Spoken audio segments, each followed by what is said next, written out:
This meeting is being recorded. It's a great honor and my privilege to be hosting an eminent panel like you to discuss, one of the most sizzling, sectors today, which is semiconductor.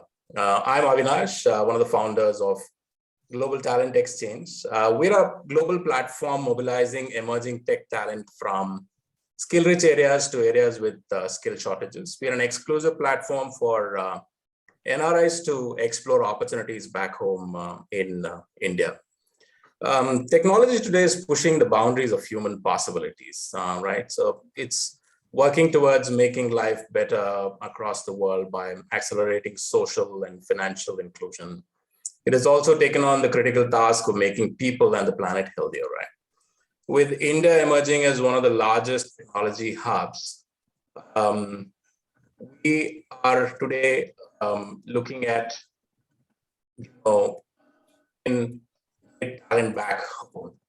So, and with the kind of audacious goals that companies are chasing, technology becomes, comes at the forefront, right? And the idea of this series is to trigger an exchange of viewpoints amongst experts like yourselves and see how we are placed as a nation to seize the opportunity in each of these emerging tech areas. Semiconductor as such, massive, global disruptions caused by the pandemic gave rapid adoption of digital technologies an extraordinary boost as electronic devices proved vital to connecting people and businesses during lockdowns.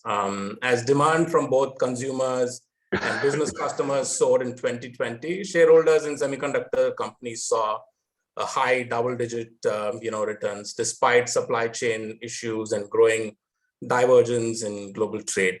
The shortage, of course, across the value chain that resulted from the surge in demand have been accompanied by growing consolidation as chipmakers rush to gain the benefit of scale, right? The accelerated digitization likely to world. Semiconductor companies might benefit from developing strategies that address the shift in the competitive landscape. What could some of these, critical shifts be? Like mobility and pursuing new technology innovations by investing in could be self-driving cars or IoT or AI, and then of course the 5G and the stuff like that. So let's hear it from the experts here. Before I jump into the introductions, quick reminder, this is a closed room session, so you can be really vocal about what you say, attributed to you as an individual. This session is getting recorded, like you know. A copy of this entire session will be shared, with you. So I will, for the convenience, I will just alphabetical order. Have Chetan Arvind Patil. He's a product engineer at NXP Inc. USA. He's joined in from the US. He works with cross-functional teams to ensure the new semiconductor product meets the required yield, quality, reliability, and compliance targets. Welcome, Chetan. We have Deepak Pancholi. He serves as the Senior Director of Engineering at Silicon Labs, India, a leading provider of silicon software and solutions for a smarter, more connected world, where he is leading the IC development for Wi-Fi applications in India. Welcome, Deepak. We have Jitendra Chadha, well known as JC. He's a country manager, supply chain at Intel India. He is a thought leader with 2 decades of experience in executive role and has vast experience in developing and driving robust growth of R&D organizations in intensely competitive global markets. He is the founding member of the India's first fabulous startup initiative called SFAL. Welcome, sir. We have Narendra Badwe. He's the director, head of country sales. Yeah. Sorry. Industrial Power Control at Infineon Technologies India Private Limited. A senior management professional, has handled multiple responsibilities, including regional and country business for the India region, handled business responsibility for the Asian region. Welcome, Mr. Narendra. We have Rajiv Kushu, Chairman of the Board of Directors at IESA Online, and also the Director, Corporate Affairs and Government Relations for Texas Instruments. Works closely with the Government of India and various state governments, key customers, industry and trade associations, both in India and in the US, and universities in the areas of trade, technology, policy, and standards. Welcome, Rajiv. We have Rohan Sirsat, Director, System Design Engineering. He's got about 17 plus years of experience in the semiconductor industry. He's a veteran in the space. He has diverse engineering leadership experience, working in different roles such as R&D, manufacturing, operations, quality assurance, cradle to grave, product development. Welcome, Rohan. Also have a very important person here, Saurabh. He's a Joint Secretary at the Ministry of Electronics and Information Technology, Government of India. In his 18 years of work experience in government, he has held diverse assignments such as Chief of Staff of the Minister of Commerce and Industry, Government of India, trade negotiations, ease of doing business, and reforms. He's also been the Chief of Staff of Minister of Housing and Urban Poverty Elevation, Government of India. He's been the Director in Ministry of Housing and Urban Affairs, Commissioner, Health and Finance Welfare, Deputy Commissioner and District Magistrate, Management and Recovery of Efficient Handling of Cyclone in 2013. Also held various other posts in the central government and the state governments. Welcome, sir. We have Senthil Srinivasan, is an R&D project leader at IMEC Belgium. He is currently the technical lead of IMEC 65 nanometers CMOS process technology and managing 65 nm CMOS process transfer or to fab partners. Welcome, Senthil. We have Dr. Sudhindra Kaushik, Member of Board of Government Mall India and Innovation Director and Head of Campex Bangalore at Volvo Group, has 28 years of experience in innovation and technology management in India, Singapore, and the Netherlands. He is also a TEDx and an international speaker. Welcome, Dr. Sudhindra. We have Subhash Chintamaneni, team at Micron. Is a versatile senior leader with extensive experience in the area of SOC VLSI design and implementation, EDA flows, and methodologies. Specific strengths in leading chip design and integration teams, synthesis, STA timing closure, IC design, RTL and verification development, and deployment of design flows. Welcome, Subhash. We have Siddharth Mavankurvi. He's a senior head of HR and operations at NXP Semiconductors with a career spanning 21 years across HR, talent management, change management, mergers and acquisitions, organizational consulting, operations, DE, and I. Welcome, Siddharth. Have Vinu Pakalapati, Director Engineering at Qualcomm, leads the ASIC hardware development on next-gen technologies and IP designs of modern 5G, 4G, 3G, machine learning, and WLAN IP. He has demonstrated a strong track record of leadership, teamwork, and technical execution over the past 21 years, with a good 17 years of experience coming from Qualcomm. Welcome, Venu. And to lead this discussion forward, we have Sandeep Arora. He's no stranger. Most of you know him here. He leads India Electronics and Semiconductor Association, the premier industry body representing the electronic and semiconductor industry that works closely with the industry and government to bring forward looking policies and create a positive business environment for the industry growth. Previously, he spent about 20 years at Intel in building Intel from the scratch, and he's kind of business up. Over to you, Sandeep. Looking forward for a Thank you, Avinash, and welcome all. I think this is a stellar panel. Couldn't have gotten more experts on one platform, for this important discussion. So without further ado, let me just start the discussion. So while the idea is to look at the India opportunity, but let me kickstart the discussion from a global perspective. And whatever reports we are seeing, the semicon market globally is expected to grow to almost $800 billion in the next 6-7 years by 2028. And with a strong double-digit CAGR. Sorry, before that, before I get the context globally, what I would do is the format for the discussion, I'll largely keep it open. I'll introduce a subject or a question and leave it open for any of you to come in and answer and share your comments. And if there is specific things which I think one of you can add more value, I might come back to you if you've not spoken, or I might call you in. But feel free to raise your hand, or please jump in and voice your opinion as you feel, because we don't have specific questions for each of you. We have themes where we want views from all of you, right? So the global market, as I said, is expected to grow very, very healthily.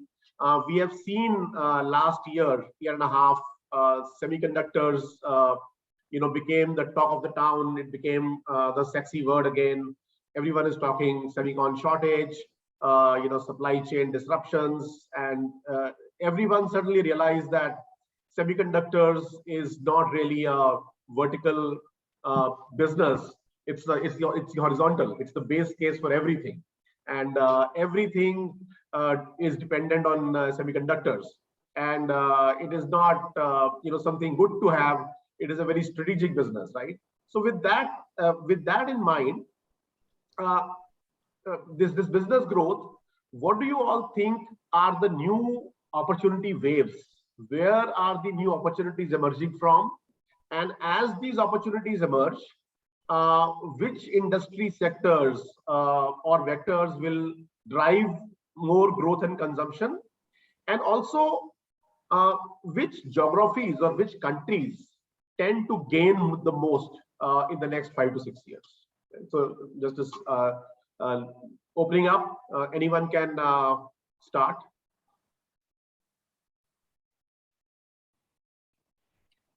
Rajiv, yeah, Narendra, please go ahead. Yeah, can I just very briefly? So just to take it forward from where you the summary that you were mentioning, a few numbers quickly for everybody's benefit, just as a starter.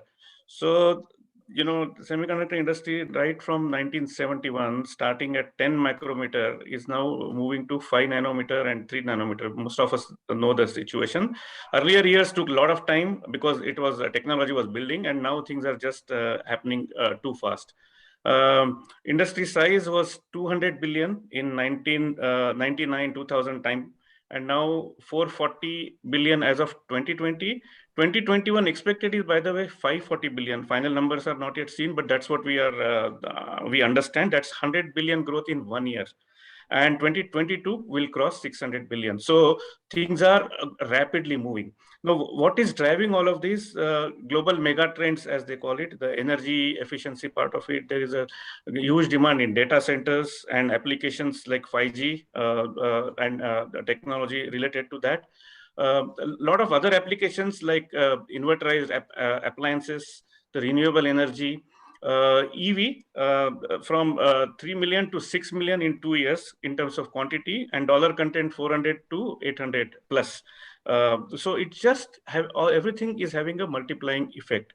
That's how in 1 year 100 billion plus industry size has grown, and this is a irreversible trend. In fact, this will keep going even more faster.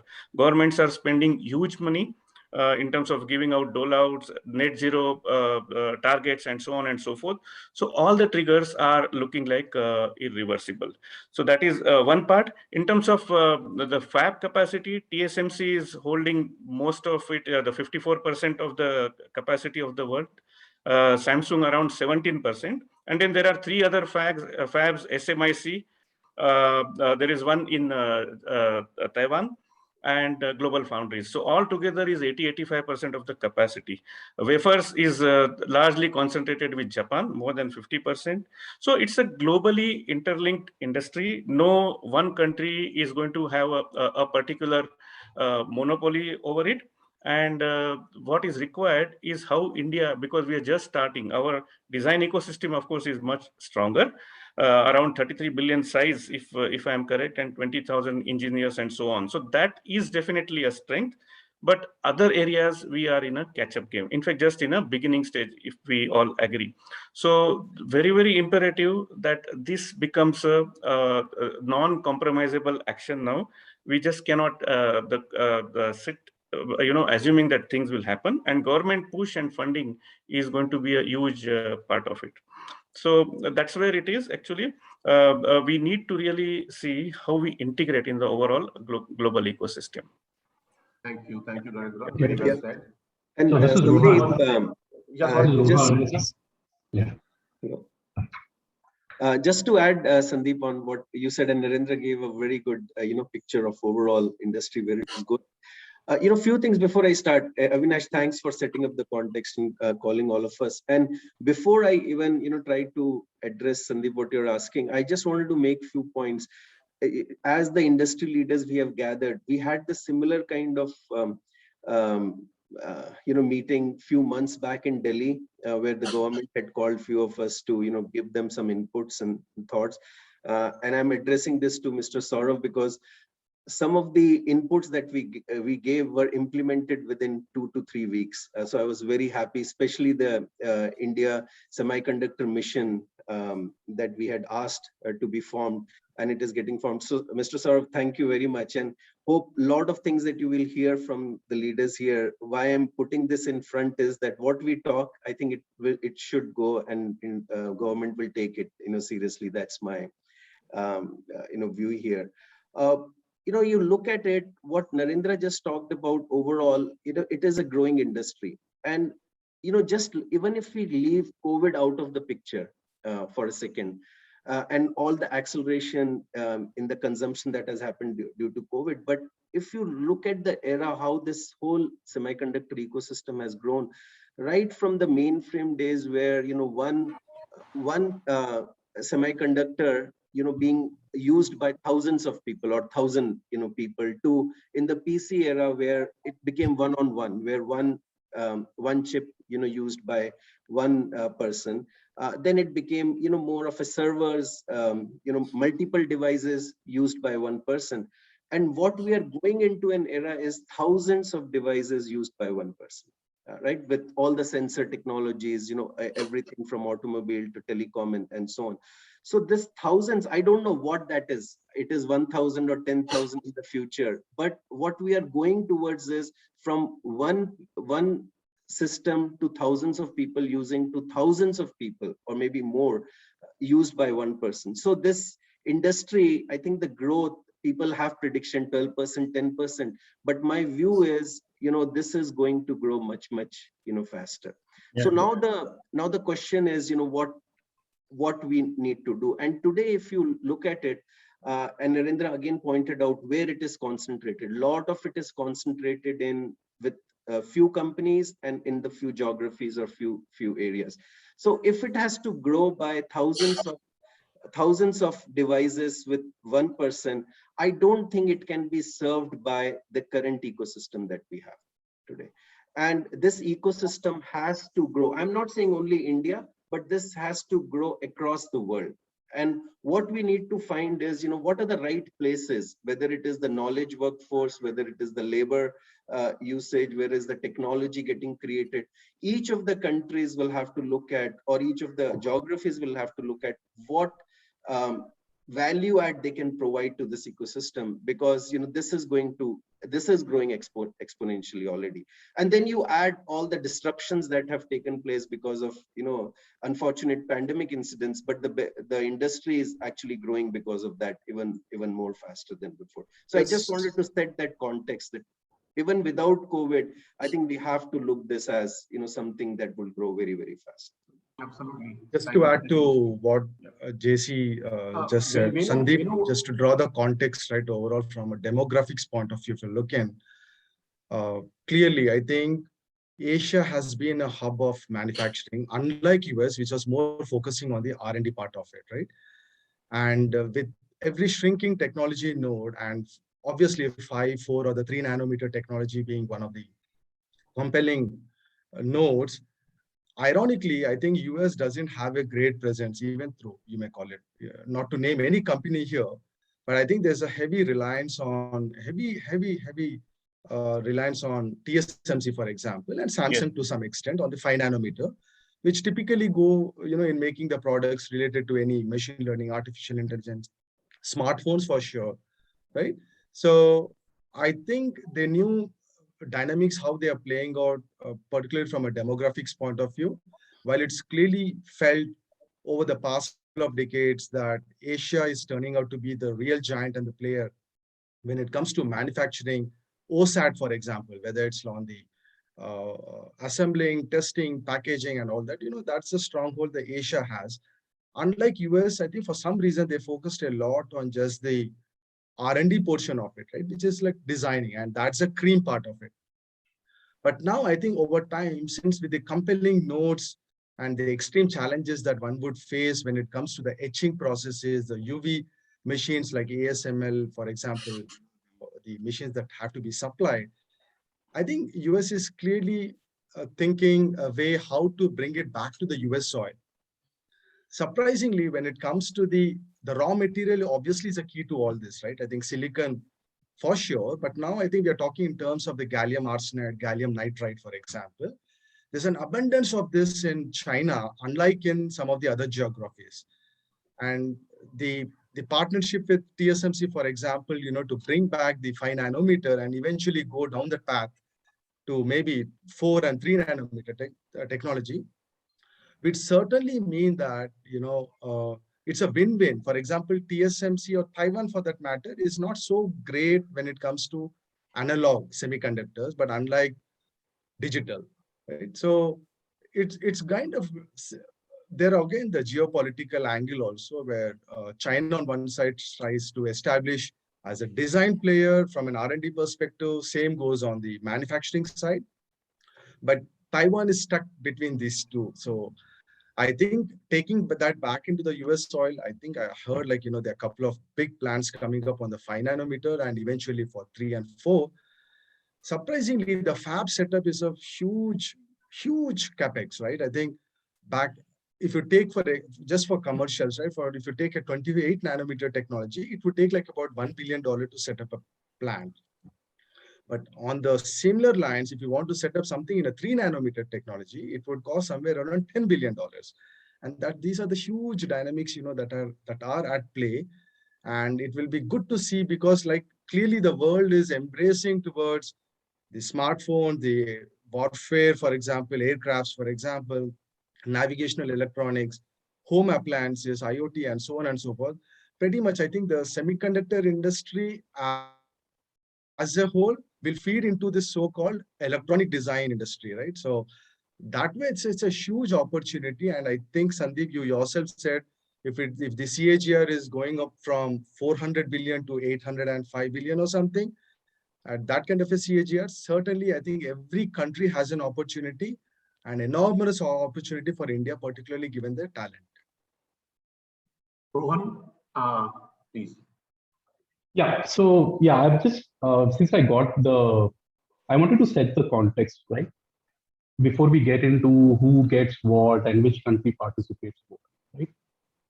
So we first need to understand the segmentation of what the market is. So market is with respect to a geography, and market is with respect to the businesses that will thrive or gain, right? So let's say, for example, what are some of the markets that semiconductor actually drives it? right? So let's say military, let's say advanced hardware, right?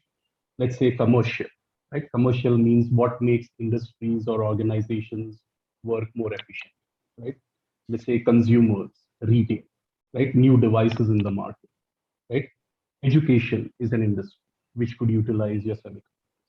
Entertainment, right? Netflix is the primes, the gaming, the metaverse, the social media, right? They could gain from these semiconductors. Food and beverage, that's itself a market. Healthcare is a market. Infrastructure, like transportation, somebody mentioned EV, smart cities, right? Agriculture, by the way, let's not forget the biggest driver of the economy of India is still agriculture. So we can toot our horns about, we'll get a semiconductor here, semiconductor there. Our biggest contributor to our economy is agriculture. So before we delve into which geographies will benefit what, because we are talking about the India as an ecosystem, we need to understand with respect to all of these market segments where semiconductor will drive the next generation of, right? And then what are some of the steps that we should make? So for example, we talked about $10 billion investment, right? That's like a fruit that is being hanging out now. And we're talking about $450 billion of, the market, which may go 8% CAGR, right? But that doesn't mean, so, I mean, if you are doing an investment of $10 billion, we need to hit a pie of that $450 billion. So let's say we are anticipating to get a pie of 10% of that.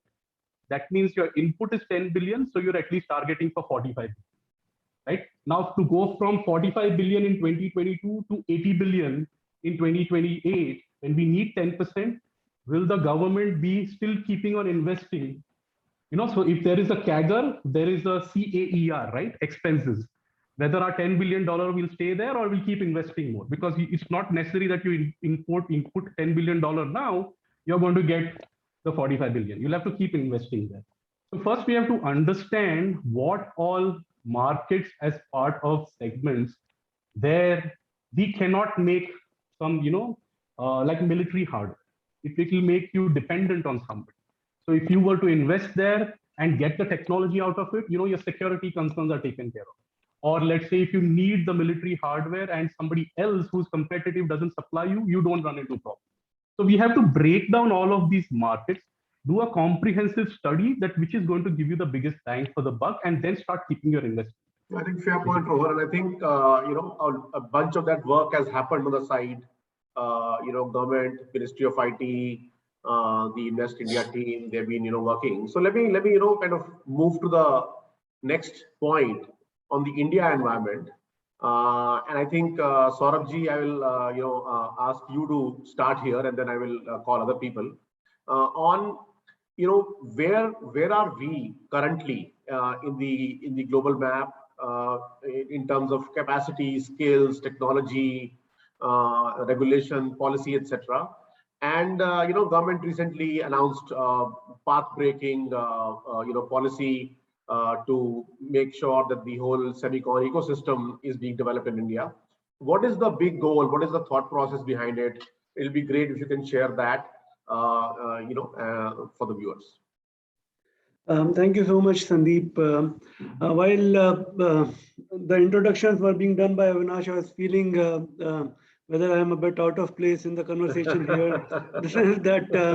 But let me assure you that I am not quite as bit a techie as you are, but I'm techie otherwise, and try to understand the conversations that happen around.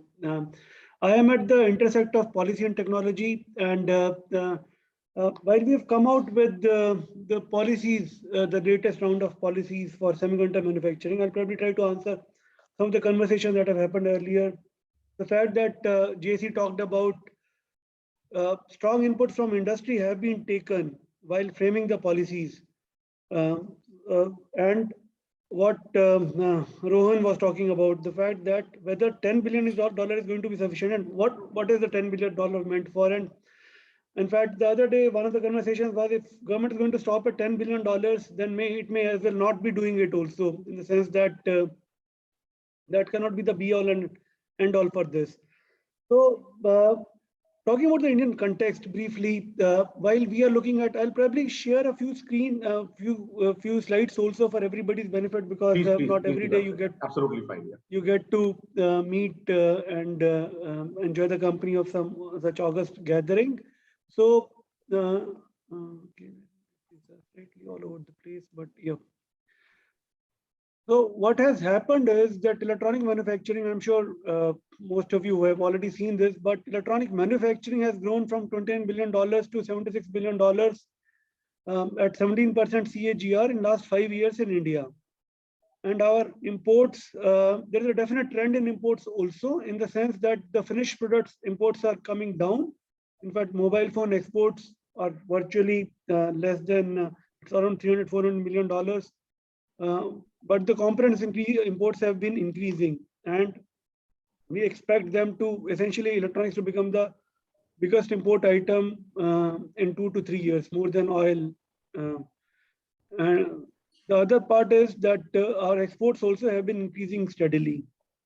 Now, and obviously mobile devices have been the biggest growth segment, almost 10 times growth, from $3 billion to $30 billion of manufacturing happening in India. Now, what qualifies to be the manufacturing? Is it bare assembly that is happening, or has it moved to some kind of value addition? Is another discussion. But I can assure you that if we look at mobile and we look at the fact that it has moved to CKD level, and then if we look at 15 sub-assemblies also, so lots of sub-assemblies are also happening in the country. And the fact that big Indian players are also getting excited about it. The fact that Tata put a plant for enclosures and precision mechanics and precision parts. Vedanta has made those announcements that they have done. Similarly, lots of other groups also. And we are looking at, we look at the roadmap to $300 billion for 2025-26. We are looking at a growth of 27% to 28% CAGR beyond and at a higher base. And again, we are betting on mobile phones and IT hardware to be important growth segments, but not to forget the other policy support that has come in the other segments also. I heard Venu talk about, or probably one of the other gentlemen, in fact, the initial speaker, talk about the fact that lot of growth is going to come because of EVs, because of renewables, and so on and so forth. So while there has been schemes, there was 1.5 years back, $7 billion support that came for PLI schemes for mobile phones and IT hardware, which was last year, and then also for components. The CAPEX linked incentives were announced, and we see now lots of passive device manufacturing coming to India. Hopefully, printed circuit boards also coming to India, and actives also. Some companies are showing interest. Components are difficult to move, to displace, but we hope that in the discrete segment also things will move. Electronic manufacturing clusters, 19 of them are already there. There are other big clusters which are taking shape. And these are high-tech clusters that we are talking about with plug-and-play infrastructure. The recent announcement of $10 billion around some of these things, and I'll briefly talk about them also in a little more detail for fabs and for design. But apart from that, the fact that electronic content is increasing in everything else also. JC talked about how we are probably going to see more and more chips per person, per capita usage also. So whether it is the battery storage segment for EVs and for automobile, the ECUs and the auto components. Similarly for telecom and networking, the renewables and also the white goods, another $13 billion has been given. And this is also largely electronics oriented. So what we are looking at is $30 billion of fiscal support, which is essentially in a way leading to cascading of incentive on incentives.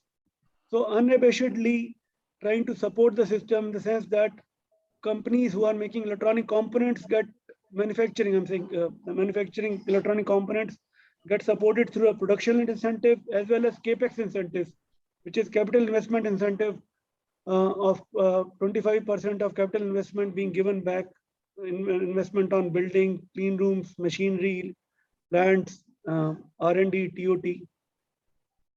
Similarly, the semiconductor policies, and then these companies in turn supply to sub-assembly companies, the ones which do, say, camera modules, display assemblies, mechanics, cables, they get supported separately, and then the sub-assembly suppliers and the component suppliers, they supply to the finished goods players, and these also get separately incentivized through production and incentive schemes. And this is all Government of India schemes. On top of that, we have state government schemes also. And the other fact that there are duty exemptions and revenue foregone. All of this put together, actually, so there is a method to doing this in terms of looking at disabilities vis-a-vis competing economies. What does China do better than us? Or what is the percentage of disability in manufacturing in India vis-a-vis a China or a Vietnam? And China is aspirational. What we probably are looking at is China +1 in the product segment and becoming that +1. And ensuring that people look at India before they look at Vietnam, or they look at the other East Asian economies, and probably now Mexico and Brazil also. So having said that, I'll probably skip some of this. The program for development of semiconductors that has come has essentially 4 different, in fact 5 different components: semiconductor fabs, display fabs, the compound semiconductors, including gallium nitride, silicon carbide as prime specialty semiconductors, and support for semiconductor packaging OSAT also, and then semiconductor design linked incentive scheme and modernization of SEL. So Venu was talking about what nodes and what needs should India appropriate for itself. So while we look at our strategic needs being met through SEL, but that also becoming a commercial fab. For semiconductor fabs, 50% of project support has been made available for a 28 nanometer or lower node size fab at 12-inch wafer size and with capacities of 40,000 wafers per month. When talking about 28 to 45 nanometers, it is up to 40% of project support, and 45 to 65 nanometers up to 30%, and below 65, 25% of project support being made available. And we have opened the scheme for applications. We are looking at 2 companies, not beneficiaries really, 2 partners to become a part of this this initial phase of push that has been provided. And we are having some good discussions with companies, some of which, so I would not probably name the companies, yes. Similarly, for display fabs also, we are looking at 2 companies to participate in the initial round of applications. And for that, we are looking at TFT LCDs, generation 8 and above. For AMOLED, we are looking at generation 6 and above. And again, 50% of project cost is available as support. And the support can be in form of equity, debt, grant. So everything is on the table. And the fact that there is an India Semiconductor Mission that has been formed as a dedicated institution to drive this strategy. And while the immediate task at hand is to implement the schemes for the next 2 to 4 years, and also being an independent autonomous institution to be able to take decisions and give approvals for at least for the compound semiconductor scheme and the packaging scheme. But for the bigger schemes, the semiconductor and the display scheme, it will be negotiating with the applicants, putting the financial structure, the technology that should be taken, the kind of R&D support that should be provided. So it works as a go between and negotiates with the companies and puts to Union Cabinet for approval, for final approval for the semiconductor fabs and the display fabs. But it is also going to drive the long-term strategy. So there's $10 billion with sustained engagement. And I can say with some degree of confidence, there's great appetite in government, driven by the highest level, that this $10 billion is the starting point. Let us engage continuously with the ecosystem, partner with the state governments also, and enable and make India a bigger player in this. Now, what is the definition of bigger player? Before that, let me talk briefly about compound semiconductors also, where up to 30% of CAPEX support is available for compound semiconductors and also for optoelectronics and for MEMS and sensors. And similarly for semiconductor packaging also, ATMP OSAT, again 30% of capex support is available. So the semiconductor fab scheme, the display fab scheme, and the compound semiconductors and packaging is available for companies across the world. The design linked incentive scheme is available only for domestic companies, startups, and MSMEs. We are again collaborating with incubators such as Safal and let us say FAPSI, the other incubator at IIT Hyderabad. But where 50% of eligible expenditure will be reimbursed by Government of India. This eligible expenditure includes costs for manpower and also costs for EDA tools for prototyping and so on and so forth. There's a national EDA grid being put in place.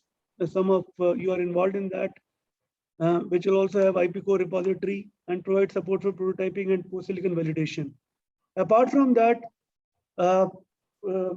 talked about 20,000 engineers in the country, and then appetite for engineers probably, while there is a lot of design that happens in India, but the IP resides elsewhere. So we are looking at promoting Indian design and IP also.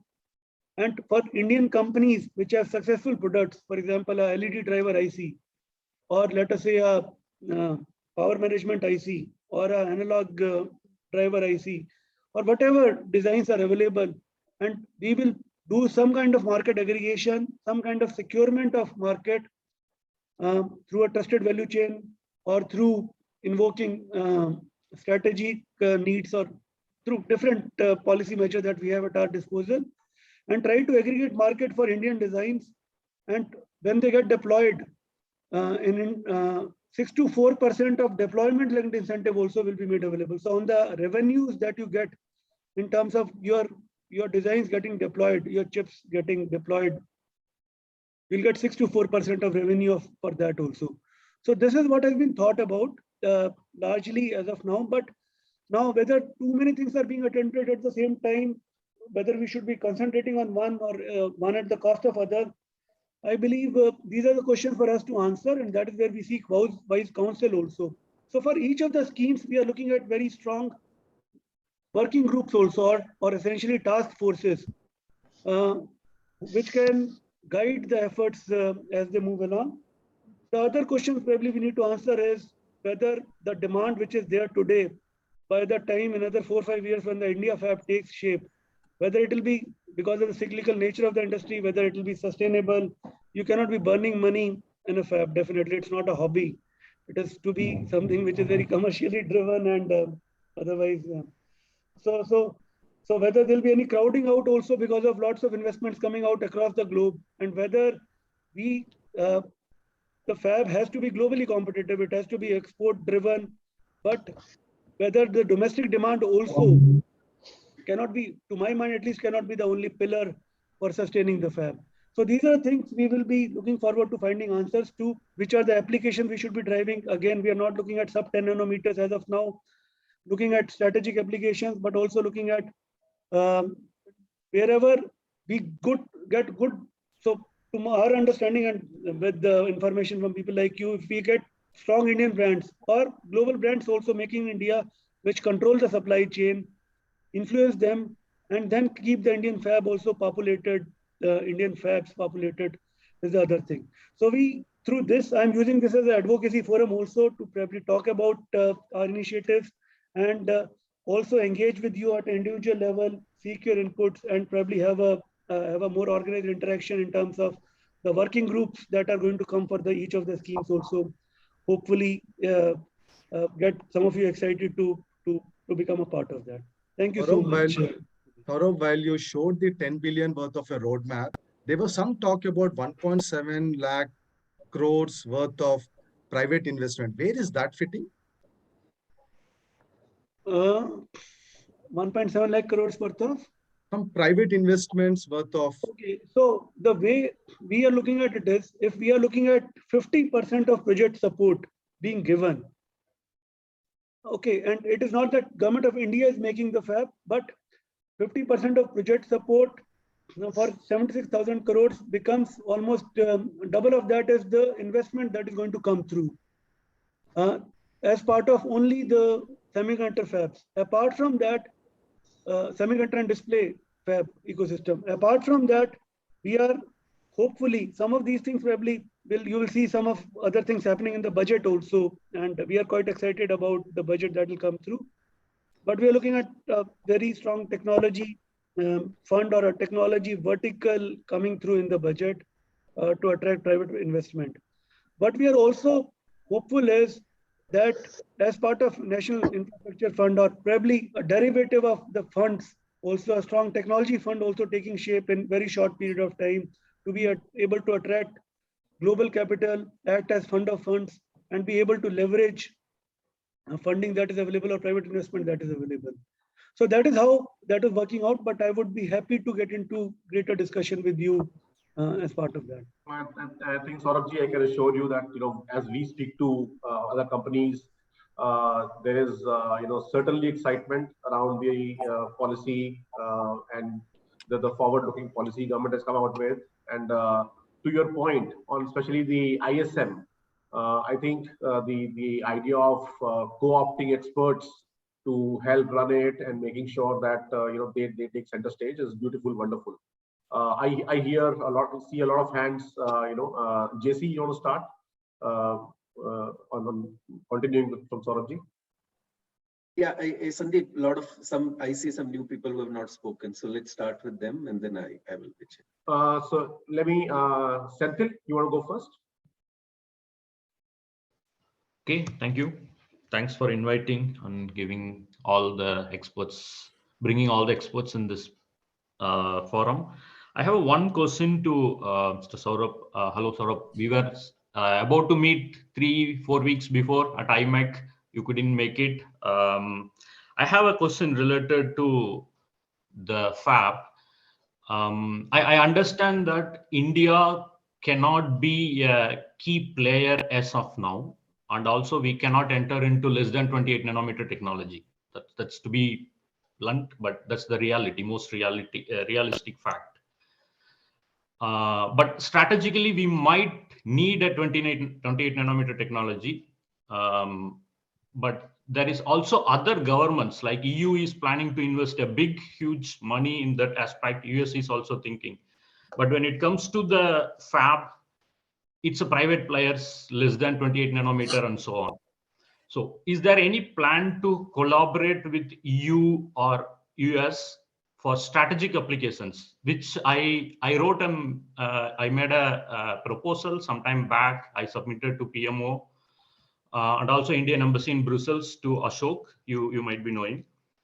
When we could collaborate with Russia for BrahMos, and the project is very successful strategically, why not for semiconductor? That's my question. Yeah, so that's a great one. There are certain G2G and other track involvements that are already happening.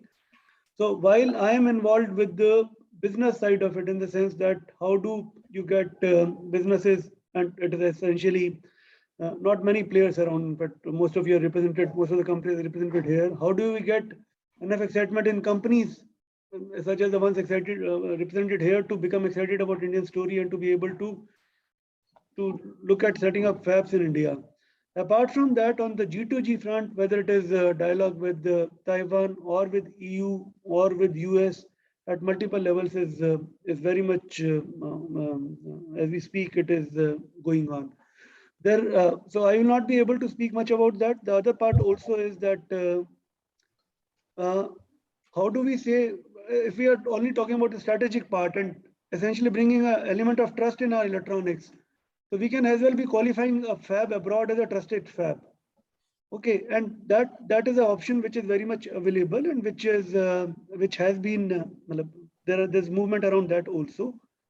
And let me assure you that our embassies abroad and essentially it is the NSCS office and other offices which deal with this kind of things.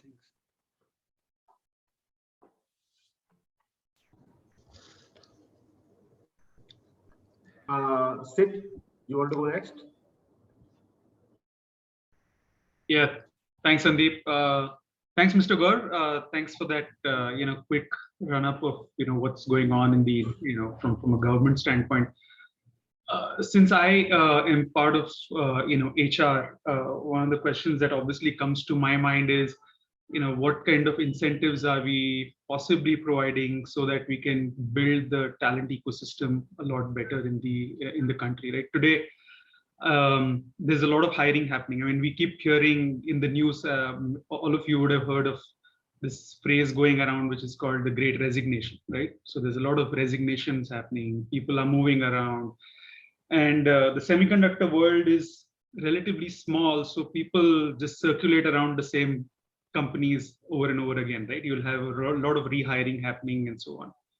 All of that is overall pushing up the cost of hiring. It's increasing the cost of retention and so on, and probably points to the fact that we need to build our talent ecosystem a lot better, starting from grounds up. So do you see any strategic investments in building more,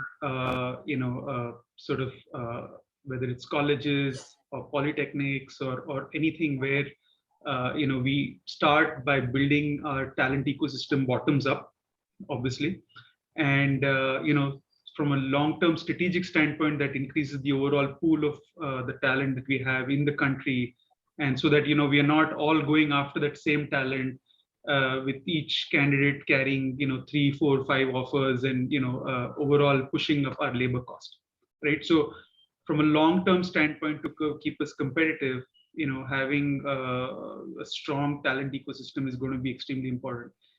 Any thoughts from you on how this, budget allocation could potentially be used to build up our labor market, our talent ecosystem overall?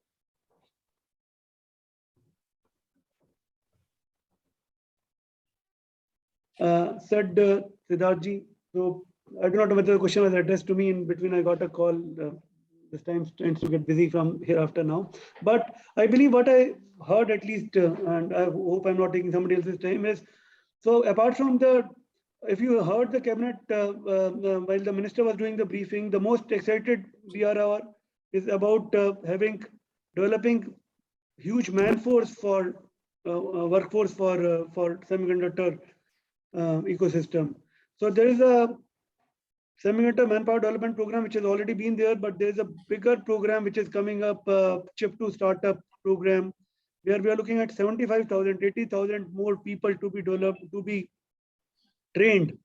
And the training, in fact, working with IESA, again, Mr. Krishnamurthy, we've been working closely with IESA to come out with training programs. It can take the shape of a 9-month to 12-month PG diploma. It is also, we are looking at MTech programs also, and also PhD programs being supported.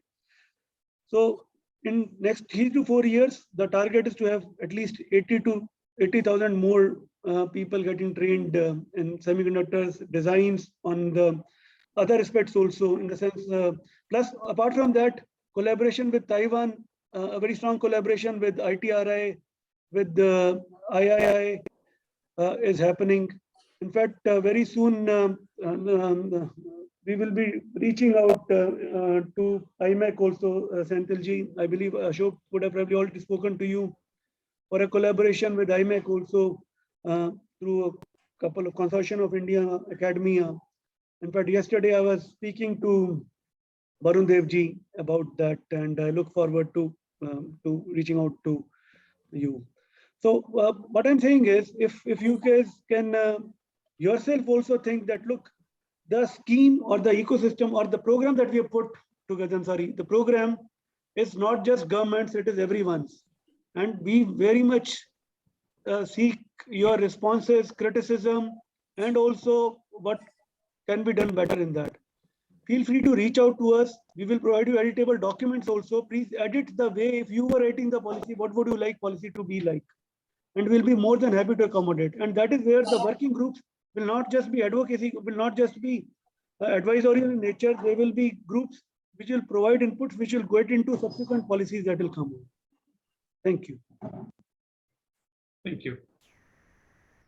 Thanks, Saurabhji. I think let me bring in some more people who have not spoken so far. But I think what I would like you to talk about now, after you've heard what the government's vision is and how government of India is trying to incentivize and bring in the whole ecosystem here. From your respective vantage points, what are the opportunities and challenges you see for India as we move forward for the next few years? So I see Deepak Pancholi. Deepak, you want to come? Thank you, Sandeep. And I really appreciate today the government of India is speaking and how up to date and forward-looking they are. I really appreciate it. I'm seeing this in action first time. At least it's my personal connect point. So yeah, I understand pretty good that $10 billion is not the government building the fab, but government giving intensive to build the fab and support. So effectively, that would be effectively we are looking. People hang up to that number $10 billion. It's a multiple compound of $10 billion effectively, which we are looking for. That we need to realize first of all. And I'm sure that if government gets a return on that $10 billion, they will do more. Yes, I think government knows the business also pretty well. They build the budgets for the country, not for a company. So I think they know it very well. Another thing which you should know is in the recent time, what we are seeing is that the revenues of the organizations are getting driven not by what they can design and what they can fulfill in the market or what they can push in the market, is driven by the supply chain. That's another important point. And that constraint, like if you see, I'm going to make some examples like incentives, even if they're taken back, I'm not sure the amount of semiconductor which is coming into the market or the demand which this recent times has generated will hold. Like Uber, initially I remember in India, I think, I forgot the number of years, but we used to get benefits, right? If you take a ride, you get 30% off, 50% off. Now the incentives are taken back, even the additional money is asked, we are ready to pay for it. Similarly, I think the amount of semiconductor which are around us, and I think many of you folks spoke, right? 1,000 to 1 and multiple chips around us, different markets, data centers, wireless, automotive, AI, and ML, which is coming in future. So I think the semiconductor will remain high. I'm expecting that, hope that. And another example is we have not seen the 2010 and 2011. Most of us have seen that time, and all of us have seen that time. We have not seen that turn again. It is going up, and it doesn't seem in future because revenues are controlled by supply chain, not by the design. And there is more hope and more semiconductor coming into the market. That's another important point. Talent, right? There was a question raised by Sid that how do we look for the talent? I think government is doing a lot. You see the number of universities, college, PhD. I'm seeing a lot of PhDs coming into the different IITs, and the hiring of PhDs is increasing significantly. As an industry, we do support many universities, and many of you may be supporting and going to this. And I think one small input and suggestion can be that we can look for the colleges and universities. If we have a lot of CSR fund, we generate a lot of, we keep a lot of fund aside for university supports and the supports like MTech programs and all. If we can keep a long-term view and start supporting like a regional colleges or some of the colleges which are not in top tier right now, if we can start supporting them, the talent will come. Otherwise, there's a struggle of talent moving around will always be there. So if we start supporting some more talent, the responsibility is, of course, comes on the government, but also on all of us, and a sustainable long-term environment. Otherwise, the market forces will keep driving that one. So I think that's another important point. Saurabh or Sadeep. Thank you, Deepak.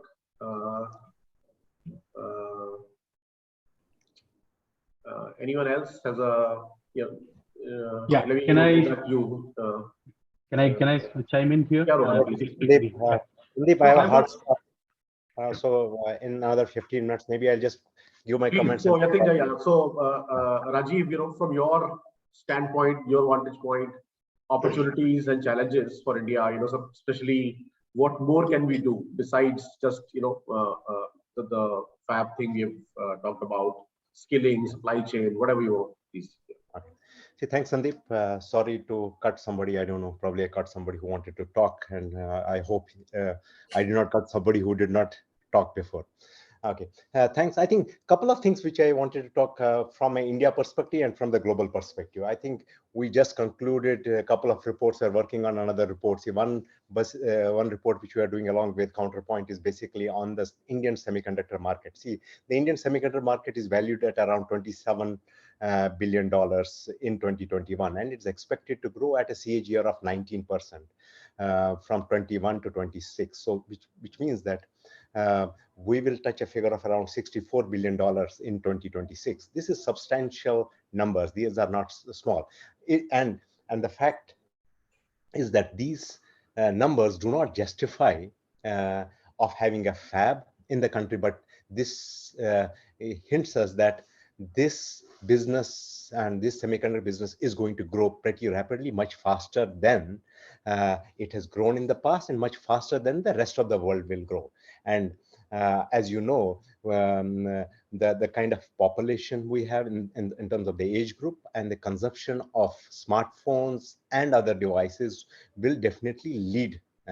And understandably, mobile, wearables, IT, and industrial are the leading segments in the Indian semiconductor industry today, contributing to around 80% of the total revenues in 2021. And mobile and wearables is the biggest contributor to the semiconductor industry and is valued at around 13 billion out of this 21 billion. And this is expected to grow at 31.5 billion. So you have to complement Government of India to basically focus on these two areas, because not only is the semiconductor policy going to help them, this I think the PLIs and cascading of various policies will definitely ensure that we are able to produce majority of this 31.5 billion by 2026 in the country. So while there's a huge focus of the fab and others in the country, and that's understandable, what we also must understand that we are competing with the global economies. We are competing with the countries who already have a sizable presence in the fab. So it becomes easier for countries to increase the incentives and get more of the fabs or more of the additional incentives. So we are kind of having have a problem there. We have an advantage from the semiconductor design perspective. That's where we are facing a severe crunch in the skills. And I think the gentleman from NXP talked about it. I think we're all in the same boat, but then I think it's a temporary phenomenon with the kind of engineering colleges and other things. I think this will be addressed, and there are various programs from the government and IESA, which is working on this. And I see it's a good problem to have, but coming back to the fab and other associated things, I think JC is leading one of the important initiatives, like he has done in the past when he talked about the SAFAL, which was focused more on the fabless acceleration. And so he and the team, which includes myself as well, we are working on an area which is basically called semiconductor supply chain. And this particular market is completely zero today from India's contribution. And this market today is roughly around $250 billion, $220 to $250 billion, which will grow at a CAGR of 10% for the next decade. And we see a big opportunity in that. And I see a big opportunity, and we are working along with Mr. Saurabh to come up with some of the recommendations. I think that is work in the progress, but this is something which as a country we need to really focus on while we focus on the other parts of the puzzle. And probably as of now, we have not paid so much of attention on that, but I'm sure with $330 billion, $220 billion going to $550 billion in next few years, there's enough opportunity for the existing players which are today supplying into pharma industry or automobile industry to upskill their output so that they can make it a semiconductor worthy. See, I was talking yesterday in with one of our European teams, and I was kind of pleasantly surprised that there is one big company based out of Germany who's looking at opportunity, which is in the chemicals and mineral space, one of the largest in the Europe. In fact, what I understood, they are the largest in the Europe. They are looking at expanding their presence outside of Germany because of various norms, which includes environment as well. So we have a big opportunity. I have kind of invited him to be part of the SIG, which JC is leading. I see that particular part as a big opportunity for us to catch on, and I see a big opportunity. And this, if this part can be made part of the overall semiconductor policy, although it has nothing to do with the semiconductor per se, because it's more of chemicals and gases, I think that would be one of the recommendations which I would basically talk to Saurabh once I have the report in hand. Over to Sandeep.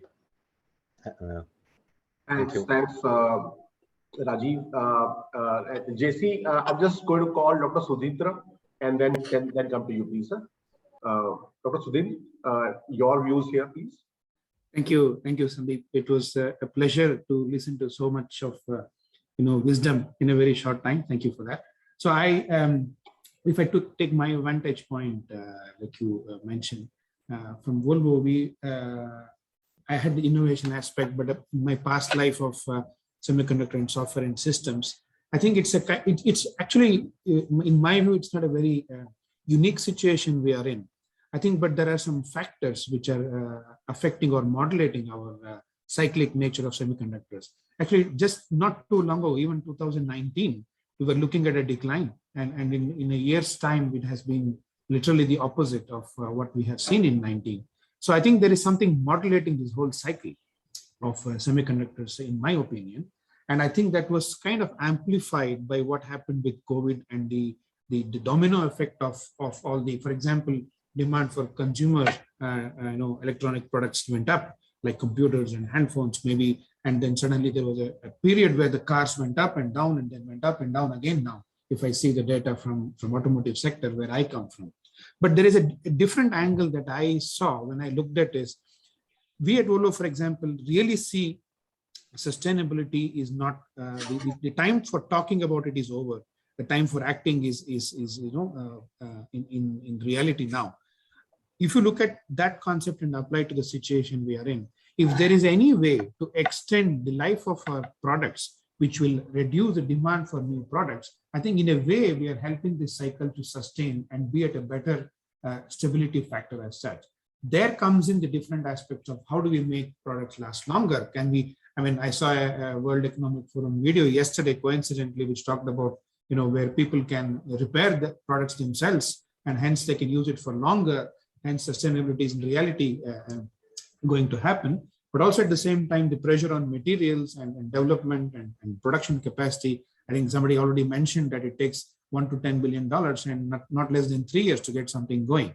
So I think in a way, this is an opportunity to leapfrog in a totally different dimension from sustainability aspect, which is again, like I said, we are party to Paris Agreement, but we are also, as organizations do that.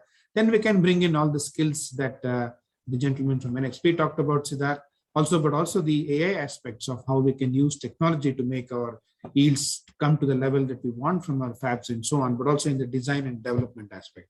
So that's my take. I think it's a little bit orthogonal, but I thought this can override and connect different points as such, Sandeep. Thank you. Thank you so much, Dr. Sudhindra. Subhash, I'll just come to you. JC had a point to make on this. JC, over to you, please. Yes, Sandeep, I'll be brief. This 2 points. One is generic and one was specific to a good presentation that Mr. Saurabh gave. So in generic, if you really look at overall, we are talking about a $10 billion incentives and so on. But if you really look at the overall semiconductor ecosystem, which includes the design part of it, which includes the electronics or product manufacturing, and then semiconductor manufacturing, including fabs and OSATs or ATM, whatever we call them. If you look at it, if you roughly calculate it, is 20 billion, 25 billion of worth of incentives that are present, including the capital and the PLI schemes and so on in the next 4 to 5 years. Now, this is very big, but not at the same point very big, because India is in a greenfield mode from the fab and ATM perspective, right? On the design and on the electronics products, I think we are in the brownfield space, or we are pretty ahead in the design space.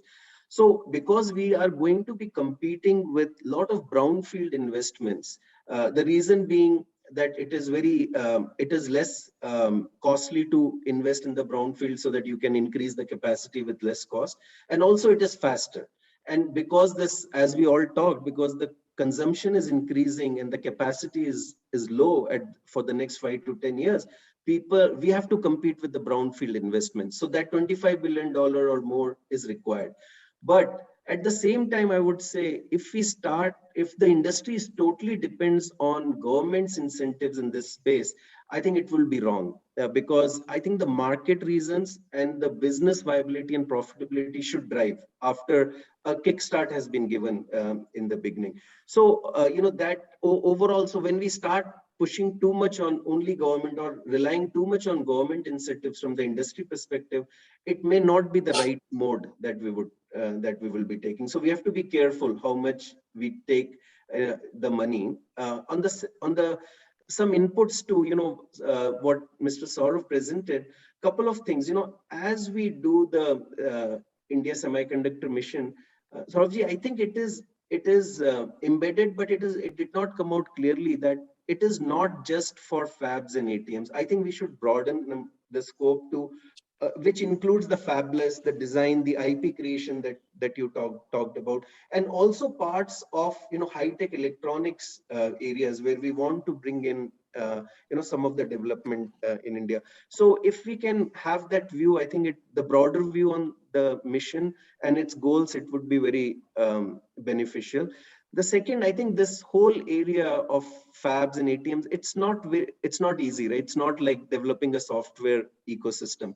It is complex and requires lot of brain, which is available globally. It may not be all available in India. So one of the things I have been talking to Sagar also is to make sure that as part of the mission, we can bring 4 kind of people together. One is the global experts, which are technology experts. I'm not talking the business experts only, but the technology experts, and they would be from industry and lot of academia in global academia that we need to bring in as part of that mission. The second is the people who would be using a lot of these products. So we have, whether it is in the healthcare industry, auto and telecom come to my mind right now, but people who would be the consumers of the products that would come in locally, that would be the consumers of those products. The third one is, the people who are investing heavily into the digital marketplace in India. They may not be looking at the semiconductors or manufacturing, but have an influence in the digital ecosystem in India. And then last one, all the policy makers, whether it is state or it is in the central level, right? At the second part of it, I think there is a gentleman from IMEC already here, and we can take a lot of experience that IMEC and ITRI has had in this space, right? Because ITRI Taiwan really started with doing high-tech innovation. That was their goal, and TSMC came out of it, right? IMEC has very similar goals. So in a long run, if we have to make it, I think these 4 constituents we need to bring in as part of the mission that we are creating. Lastly, I would say some of the institutional investors and VCs would have to play a very, very critical role in this. Maybe VCs little later, but institutional investors who should invest along with, because government is providing, very big kickstart, and institutional investors will benefit out of this, whole program. And then they have done that globally. If you look at ITRI or TSMCs or even in the IMEC space and so on, I think these institutional investors have played a very, very critical part, right? So I think those are the 2 inputs: make it broader from the mission perspective, and also bring in these right constituents to comprise of the mission. The last one I would say very tactical. I think Rajiv also talked about is, you talked about the components, the semiconductor, and the third one you talked, I think, the displays as the places where we are providing incentives. If we can add semiconductor manufacturing equipment and materials to it, I think that will complete your overall ecosystem that we can cater to in the semiconductor space. Right? And that would be easy to add because we don't need to create any new policy, just adding the players who create equipments for semiconductor manufacturing, the players who create, who bring in minerals and materials and gases, into this fold. By doing that, we don't have to wait for 5 years for the fab to come in, but we can be a supplier of this semiconductor ecosystem to the world very fast. It can happen in 18 months to 2 years if we have that policy and those players can come in. Yeah. So I'll stop here, and thanks, Sandeep. Thanks, JC. I think very well put, and I think as Saurabh said, that government is absolutely looking at all the inputs and extremely happy to add, change, tweak policy as needed. So I'm sure we can have on the last point specifically, we can have a separate chat with Saurabh and make sure that we can get this going. On this topic, Subhash, can you come in, please? Subhash is there? Yes, hi. Can you hear me? Yes? Yes, hi. Yeah. Okay, first of all, actually there's a lot of inputs from everyone, and I haven't seen a forum where almost everyone has the same same challenges and the same inputs. I mean, so that shows that all of us in the industry are kind of thinking in the same direction. Very happy to see this.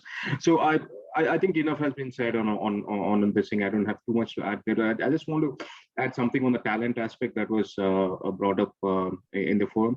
In fact, actually the competition and this thing that's happening in the last 1 year for talent, and the same 20,000-25,000 that we're fighting over. In my mind, it's actually a very good thing, right?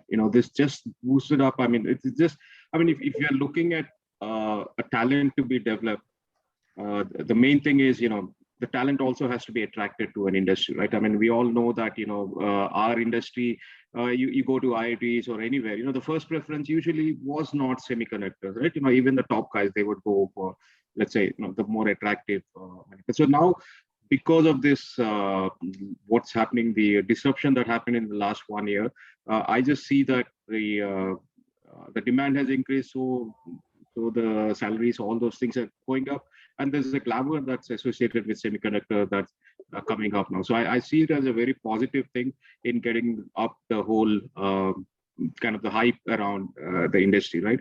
And so I agree a lot with what Rohan has put in the chat, in the sense that we are focusing so much on the design side of the equation, and for this, the new ecosystem to come in terms of fabs and all that, I think a similar thing needs to happen on the other side, right? The material sciences or the chemistries or manufacturing and all that, because that's something that that actually is not the glamorous one. So we don't focus on that too much, but I think that's where we need to spend at least a portion of this money, either from the industry or from the government, to get that forward. So that's all I have. Thank you, Subhash.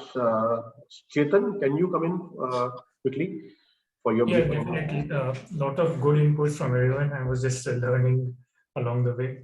So my input is from my experience and observation. I'm based in Arizona, in US. And if I, let's say, drive 2 miles to my west, then I hit 2 fabs, which is from NXP and then from Marvel. If I go the southern side, then I will run into another fab from ON Semiconductors. If I go to the south, to the east side, then I will run into Intel, which has been in Arizona for 40 years. On the northern side, we have TSMC coming in. And then apart from this, there are big players who are into the end system and product manufacturing, like Flex, Bench, and other companies. And then there are some emerging companies like Move, which are into the second-hand equipment provider. And then there is a support system of some supply chain in terms of wafers, silicon wafers, providing to different fabs within Arizona, outside Arizona, outside US. And then there is a big university called Arizona State University, which is providing talent to not just Arizona, but other out-of-state companies also. And what in the foundation of this, I believe, was done 40 years back when Intel started building fabs in Arizona. That was a stepping point. And what I was when I hear about things happening in India, and that's a very good thing from my perspective. What mainly because if you don't start today, then it may not happen. Any it's a very time intensive task, cost intensive task, but 40 years down the line, we might be looking at today, this was a stepping stone where things started, things explode, and we might be having much better ecosystem than where we have. Like, for example, Taiwan has, China is already catching up with other countries, and where Arizona or other states in US have. So what this points to me is like whatever policy is the shakeups in Indian industry is happening right now is actually is a step towards bringing more of a clustered end-to-end ecosystem, right from front end, middle end, back end, supply chain talent which we already have in India, a lot of very good universities. It may not be much more clustered like what the example I gave of my location, but it may be more sparse, but the stepping stone was to have more focus. And out of nowhere, like because of the shortage, this focus on semiconductor has been a positive news for India, and then it has really started the talk, and which was very important. And I think whatever the policies and the outcome and the talk is happening in 2020, 2021, 2022 is really going to be a stepping stone towards something we will look back in 5, 10, and 15 years. So, and it will take time, but I think we are on the right track from that perspective. Thanks a lot, Chetan. Saurabhji, you want to come in for? I see. I thought I'll probably write some of these, but I think very good inputs. I'll probably briefly respond to the things that were addressed to me and which has come on the chat also. On the point that I think JC mentioned about we should have a broader semiconductor mission in place, and that is where probably I could not communicate it as effectively. While the initial part of the mission will be looking at in immediate terms delivering the schemes and negotiating with the partners to get the applicant selected. But there is a long-term vision which is associated, but in a medium term or in a short term also, having these working groups for each of these the different elements of the fab of the ecosystem, whether it is design or compound semiconductors or packaging or fabs, but also capacity building and also raw materials and equipment as an important part of it. So it will be engaged on all this, and also financing for technology. So all these elements are encapsulated and approved, encapsulated in the cabinet note and approved, and we hope to see mission taking shape. So within 15 days of cabinet approval, at least we've been able to get the independent business division, the mission established, and we have started some staffing in the mission also. Hopefully, in another 2 to 3 months, we will have the leadership in the mission, global level. We have reached out to people across the globe, Indians who have made big in semiconductors at technology level, at also business development level, understanding how fabs work. And we are hoping to attract a few of them to leadership roles, the CEO, CTO, and so on and so forth in the semiconductor mission. But the other inputs around, I think the fact that he said that you should have product people in AR, VR, auto, medical devices on the boards is a very welcome input. Similarly, people investing in digital ecosystem, I think, again, a great one. And because we participate in some of the other meetings also, I believe we can get them to win interest in this. The institutional investors, we have been reaching out to some of them. But again, this is also a very welcome suggestion in terms of having them on the board or in the task forces or working groups. And very specific terms of reference for each of them and a fairly long-term engagement. On the other part, which Johannes spoke about, I believe on the semiconductor raw material and equipment, Rajiv talked about that. So our earlier policies support semiconductor equipment also, and also raw materials. You talked about a German company interested in chemicals and gases.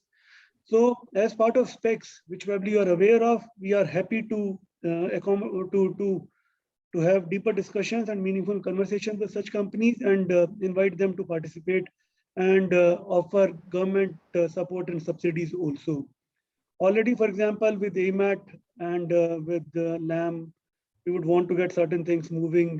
There are at least centers of excellence in manufacturing research and also possible subsequent action. Similarly, we have looked at some of the other players also, the newer players on the equipment side, which might get interested. On the other part about capacity building, so while we have spoken to people in academia and asked them to curate programs in collaboration with, say, an ITRI in Taiwan or other such institutions, we would very much request industry also, each of you, to look at what kind of programs should be there. And I think the suggestion on not just around electronics and semiconductors, but also around the inputs to that. So in the metallurgy side, on the chemicals side, production side. So I would request you also to reach out to IITs and to people in your vicinity, to the institutions in your vicinity. And all of them have been conveyed that they should be running specific programs and support is available for that. So industry, academia, collaborative action will be very useful, and we can tailor, they have the autonomy themselves to approve those programs and take funds from Ministry of Electronics and IT, but from that DST and lots of other places where funds are available for such programs to be run. Finally, on the fact that FAB, it's not just the fiscal support that is being provided, but also land. So we have identified 6 locations which have 200 plus acres, 50 acres per FAB for possible expansion for a high-tech park kind of a environment, which has power availability of, let us say, in excess of 10 MVA, which has semiconductor grade water availability should be made available, that 18.3 ohm centimeter, and 50 mld of water being made available, 10 mld of water, 50 MVA of power. So we have done that analysis also. And apart from that, connectivity and what kind of research organizations are there in the vicinity. So while we make the pitch to global companies, it's not just fiscal support, it is also demand aggregation, it's also trusted electronics value chain, it's also infrastructure availability. So it is a combined pitch being made to the global companies also, and there will be complete ease of doing business around it. The buy-in is at not just ministry level, it is at the highest level for this. So these are some of the things I thought I would probably, since I have the opportunity to reach out to all of you. But again, we would be happy to get better inputs and evolve policies accordingly. Thank you. Thanks a lot, Saurabh ji, for those clarifications and for those comments. Narendra, I see a hand from you. You want to come in? Okay, can you hear? Yes. Yeah. Okay. So sorry. By the time I'm discussing this, some points came up which were answered also. I hope I try to minimize the repetitions, but just want to ensure still the flow. So basically, one thing, Saurabh ji, definitely admirable is a lot of nitty-gritties have been considered this time by government in the entire policy. There are 5 major elements of global semiconductor value chain, and at least 3 or 4 have been well considered that came up in the discussion. The first one, 30% of overall value chain, which is chip design. India is doing better compared to the other 4 elements of the value chain, around 33 billion industry, 3,000 chips getting designed locally, but a lot of it is still the global customers, or most of it, I would say. So good emphasis on developing local expertise, university programs and Startup India, Skill India. Now, what is happening sometimes is, this is just my observation in the industry, many of these initiatives like Startup India, Skill India, etc., they work as an initiative. Please involve them. Electronics and semiconductor, there is no option, as we know. So government hopefully has realized this is infrastructure. This is next oil, basically. So we may get, for example, 100% conversion into electric vehicles, but semiconductors will still be a challenge.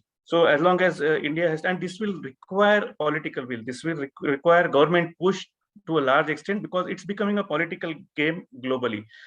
Countries like US, they are funding 25% from their side, 52 billion total amount, just to be at par with what TSMC is doing in Taiwan, and then bringing the fab into US. I think that came up in the discussion. Arizona, Intel doing similar things.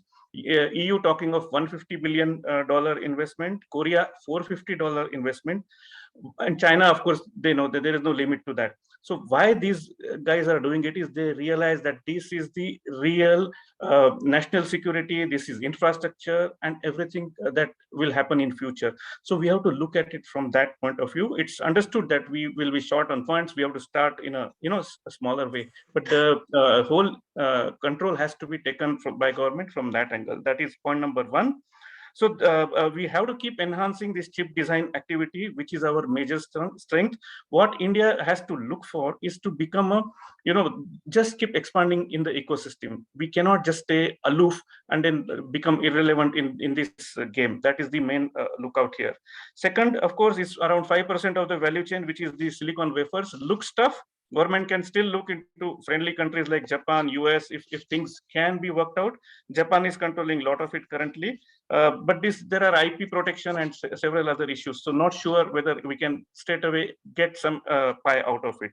Third one, of course, that came up in the discussion, this fabrication tools. So as an example, ASML, this Dutch company, is doing is the only company which is doing this lithography machines for 5mm and 3mm technology, etc. It's very complex, but we can look into it whether we want to play here. Right now, there doesn't seem to be any policy here, as one of the panelists just mentioned.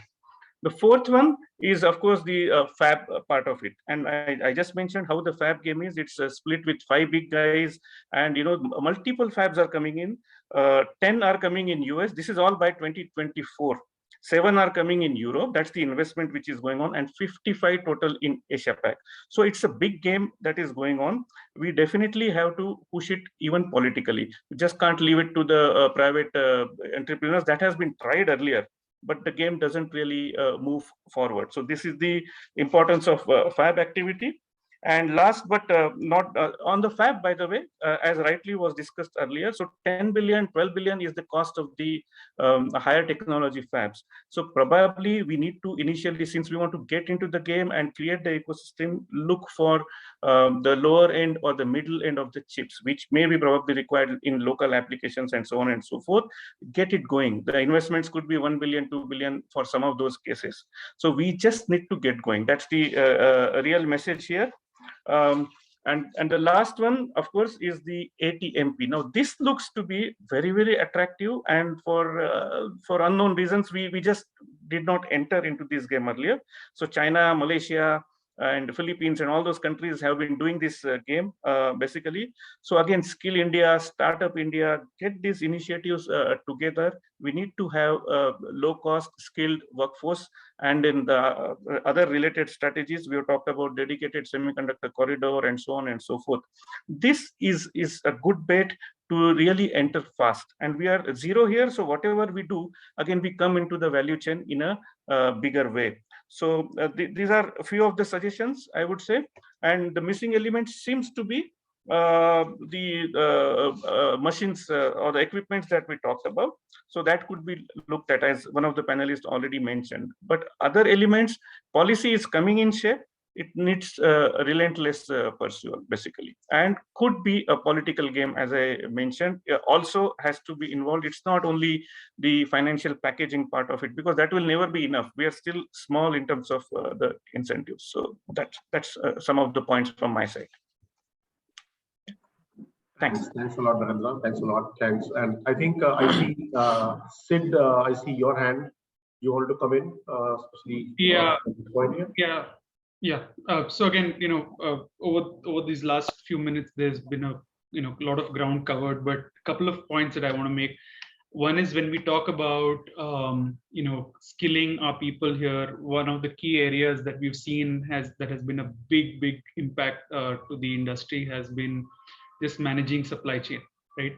the ability to manage the supply chain, the capabilities of in the industry to be able to figure out what's the right way to manage that whole thing has been a challenge. So we do not have a lot of again, a lot of colleges that focus on building supply chain capability. I think NITI is one that focuses on it. There are probably a few more that have that capability, but I think again there's probably an opportunity there. That's one point I wanted to make. The other one is really around when we talk about growth of this industry, it's going to come from a lot of the startup players. We've seen what, for example, Ola is doing right now with its scooters and the number of scooters that it's forecasting in terms of the market and so on. I think a lot of that growth for semicon could come from these startup players, from new players, and not just from established players. So what kind of partnership can be extended to them? What kind of incentives can be provided to that industry as well is something that might be worthwhile looking into. And also a lot of that growth coming from those startup kind of environments might not necessarily be for high-end MPUs. It could be for a lot of the MCU kind of space, right? It could come for lower-end chips. That's true for white goods, that's true for auto, that's true for a lot of other other kind of startup ecosystem, whether it's robotics, AI, ML. So a lot of it is going to come possibly even from lower end chips and so on. So I think to the point that Narendra was making, some of our manufacturing capability that we might need to build and develop in India may not just be the high end chips, which is obviously more expensive to make. The infrastructure is much more expensive to put forward. But just creation of manufacturing capability in the low end, in the MCU space and so on, might be worth looking at it. So I think that's possibly an opportunity we have. Start with the low end and then start building up upwards towards the higher end as well as we go along. Thanks a lot, sir. I think very valid points. Venu, you want to come in? Yeah, please. Yeah, well, I have like 3 quick points, but I think some of it in some broad strokes, I think some of you, a couple of the panelists did cover, but I think some finer points maybe to Sandeep, Saurav, and Avinash, and see if, these things you can actually then, consider as part of the planning, policy and making and so on. So the first one is, I think since the topic was on talent pool, creation of the talent pool, and if I got that numbers right, I think the plan is over the next 5 years, about 85,000 odd talent pool to be created and 60 odd institutes to be tied up and so on. I think that's what I hear from the public domain. But then I see actually a gap in the semiconductor industry where there's a product players and the service players, right? Service players. But definitely there is a gap between these two in the sense that, when folks from the 3rd tier, 4th tier kind of colleges do join some of these service companies, they actually are not equipped enough to be a plug play into the product companies as a service offerings. And maybe there could be some government intervention working with the EDA companies to see, because some of these actually EDA tools are pretty expensive, and there is that's an opportunity for the government also to step in to help these 3rd and 4th tier kind of colleges where the EDS can actually supply some of these tools at maybe extremely subsidized, so that the very learning about, whether it's on the component side or at transistor or the CMOS level, or even coming up with some kind of an RTL and so on, I think it gets very easy if it is inculcated at the 2nd year or the 3rd year of the college level itself through some different courses and some mini projects and so on. And even companies setting up the labs, not just confined to the tier 1 colleges like the IITs or the NITs, but I think we should propagate a little more deeper into some of the 3rd and the 4th tier colleges also, where I believe it's a good opportunity for the government, because we are thinking here about a mass dissemination, and right. So if you're thinking on those lines, I think definitely, I think that's a way forward. That's one. Maybe also engage with CDAC and other, players. I don't know if it could be, but not to take names, but I think all the learning and development players who can be part of this, where the folks could be brought up to speed so that they become plug play to the latest and greatest technologies and the nanometer nodes that we are talking about. That's point number one.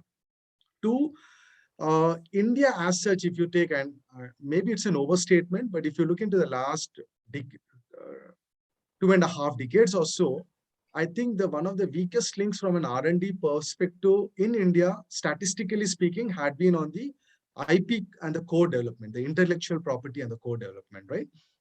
We do a lot of SOC, integrations, and then fitting that into the overall board packaging and making an OEM or ODM. That's our strength. But I think when it comes to the IP, intellectual property development and the core ownership and so on, I think that's somewhere a little weaker area.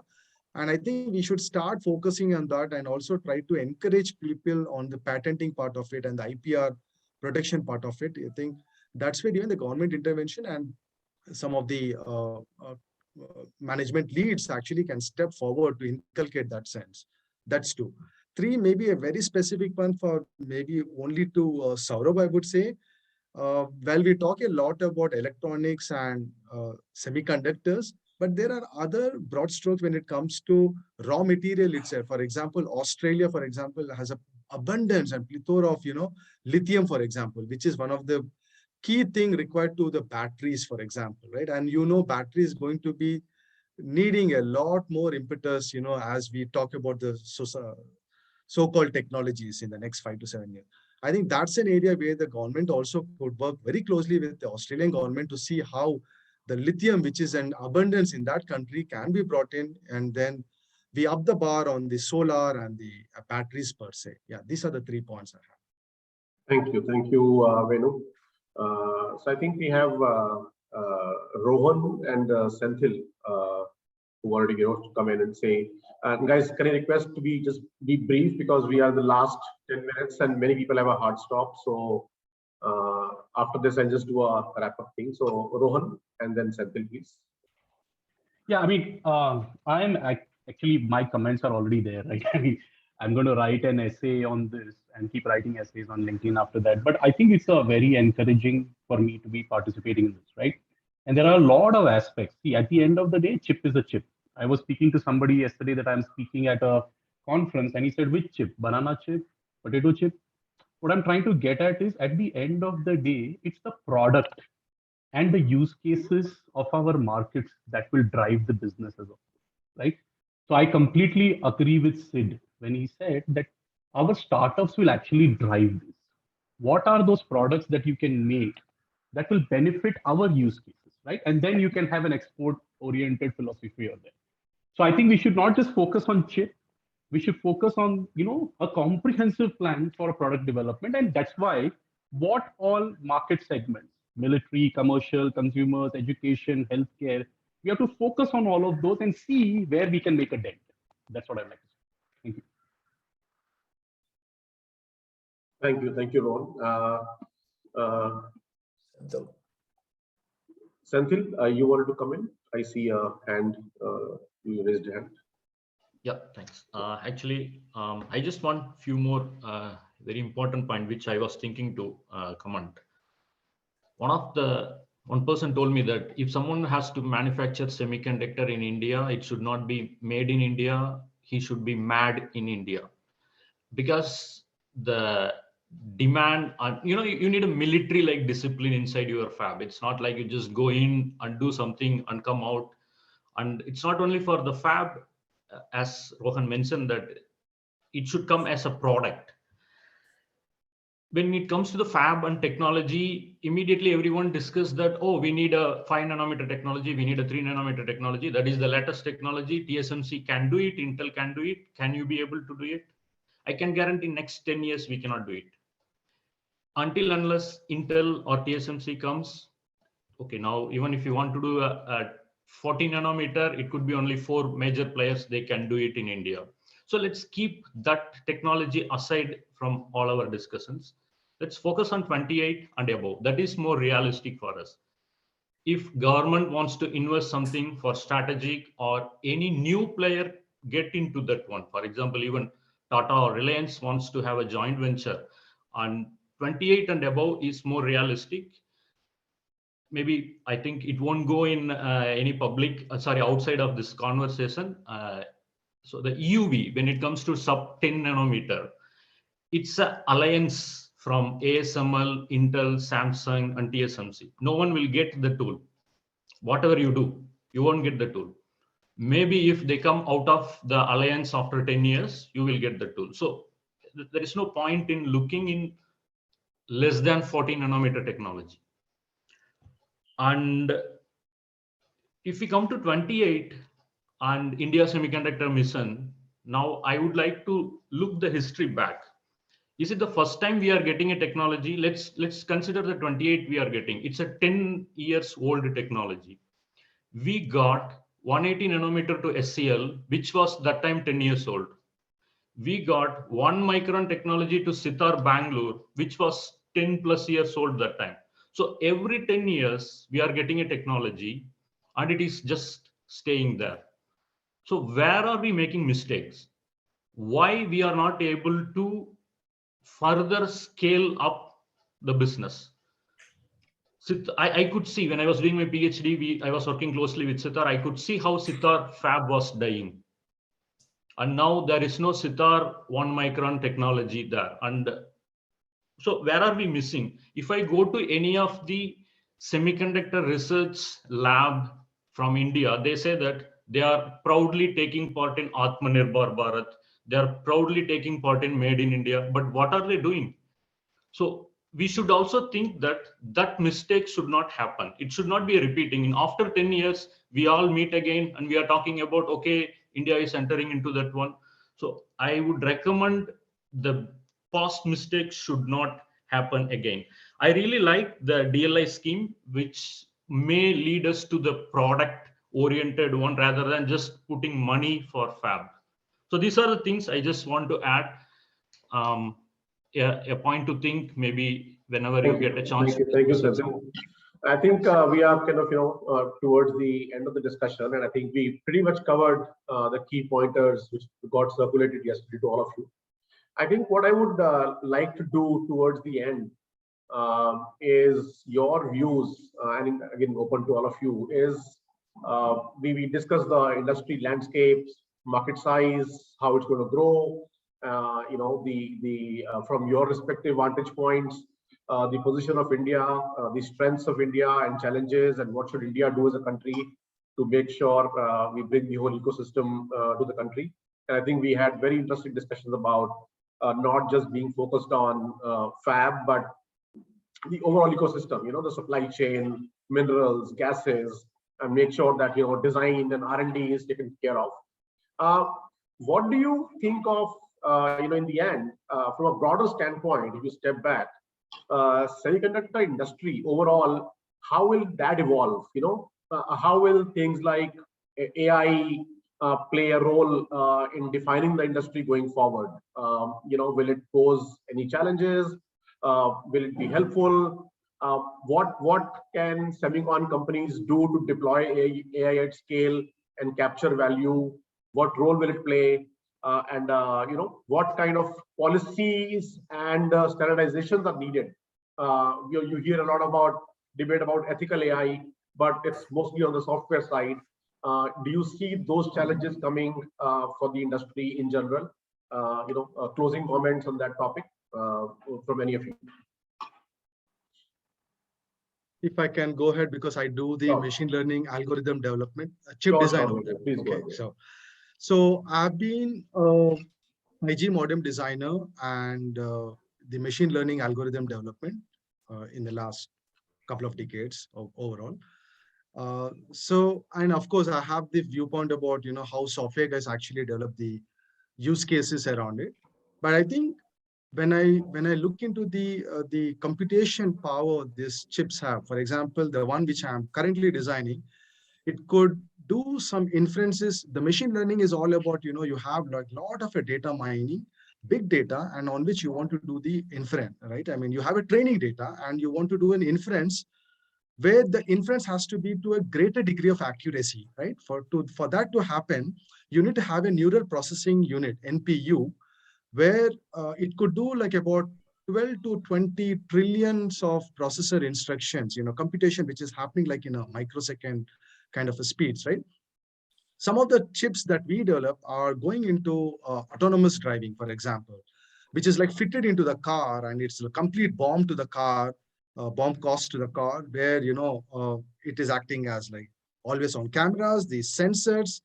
And of course, the cockpit is like so very rich enough, it does a computation where even if as a driver, I'm kind of falling asleep, it will kind of indicate to me within a fraction of a second so that the fatality doesn't happen, etc., etc. With the 5G development on the other side, like, you're talking about like milliseconds of, latency, air latency, which means even a doctor should be able to perform a surgery through the robots which are sitting in the ICUs and the CCUs, and that's where this technology is heading towards on the medical side of the things.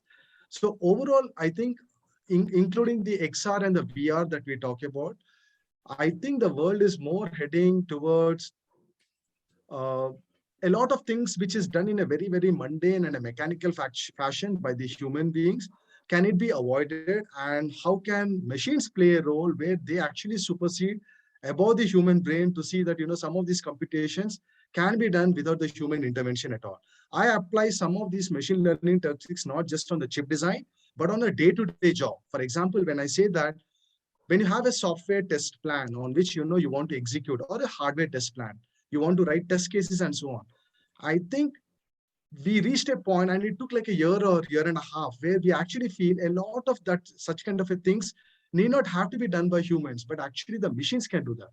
And this is something, which we have been learning, and it's a long way to go. It's just a tip of the iceberg. I think there's a huge opportunity when it comes to the number of use cases in this particular space on the AI and 5G. Thank you, Venu. Anyone else? I have one. Yeah, on the AI. Yeah, please. Sorry, Chetan, go on. So one thing which is going to happen, going forward is the way we used to say, we have a saying still that every company is a software company, whether they use a SaaS subsystem or they build something internally. Similarly, going forward, what I believe and what I see is that every company who have a lot of investment in software will eventually get into hardware design, and this has already happened. For last 10 years, Google, Microsoft, and other companies have spent a lot of time on understanding what they need for their own data centers, and then custom tailoring their chips for AI application and other stuff. And similarly, these things are going to happen in automotive industry also. And where I see, from my point of view, what I see is like every company is now going to have a semiconductor section, whether it is for mainly driving the manufacturing part, or designing somewhere else, or designing in-house, or sending it out for the manufacturing.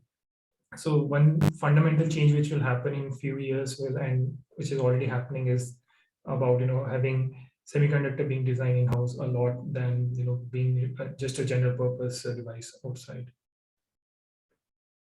Thanks, Chetan.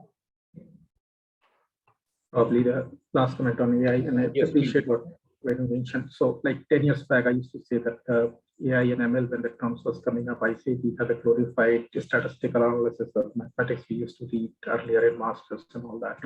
But it is evolving, and I can correlate with the IoT, right? And so now you can say the IoTs and all that, smart homes and all that are reality for us. Standards has come in, the equipments are working in harmony with each other. I still see, and then like a lot of work which is going in AI, ML, like optimization of power, more increasing computation, per bit multiplications and all that which are coming.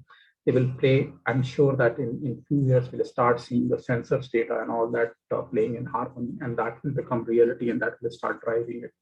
Trains can run in automation in harmonized manner with machines. I think the cars will run over a period of time. It will be more complex than running a plane, probably than running the car on the roads. and specifically on the Indian roads, but it will come through the way I see the technology works through. We have make it happen. It will evolve. You were skeptical about IoT long time back. It used to be a fancy word, but now it is a reality. It's an inflection point today. Our washing machine to dishwasher to lights and all that. We used to make fun that to tell your geyser that, okay, start this one, but now we say it every day, and many other things, dim the light and all that. Now we don't. This one, so I think the AI will get its inflection point. It is moving in the right direction. You can see in India itself and worldwide, there are so many startups investing so much of effort and time, the same way it was spent on the IoT earlier, and all the standards and everything fall in place. I feel that it will get its inflection point soon. Thank you, Deepak. I think I'm getting a lot of messages to me. A lot of people have a hard stop at 11. So I think we are at the end of the session. You've been a wonderful panel. Avinash, let me just call you back in for a vote of thanks. Thanks, Sandeep. I'm not sure if anyone else, we can take a quick minute to, see if anyone else has another point. If there's any last comment, any please. final comments, please share, and then we can have Avinash close it.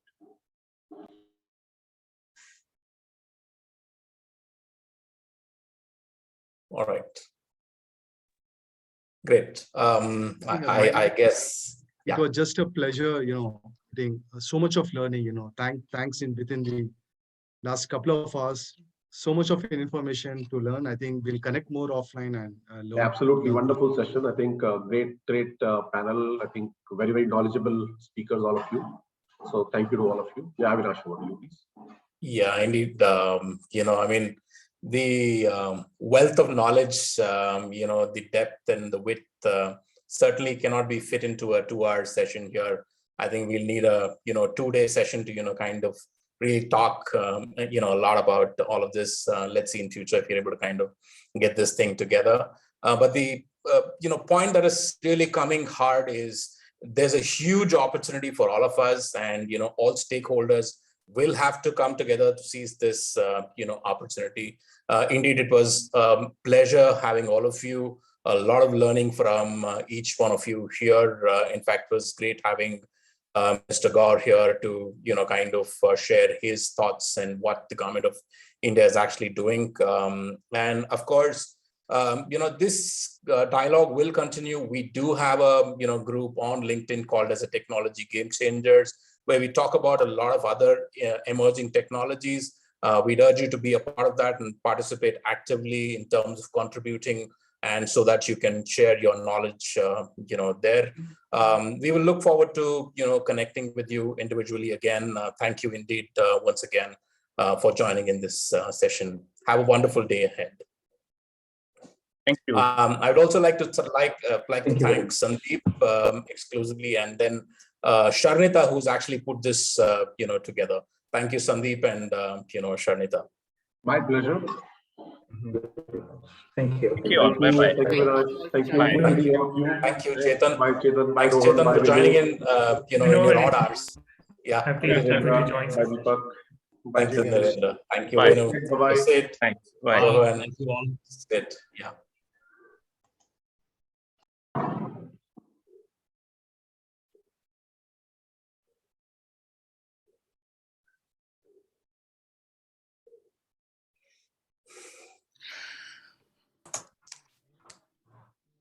We can stop the recording.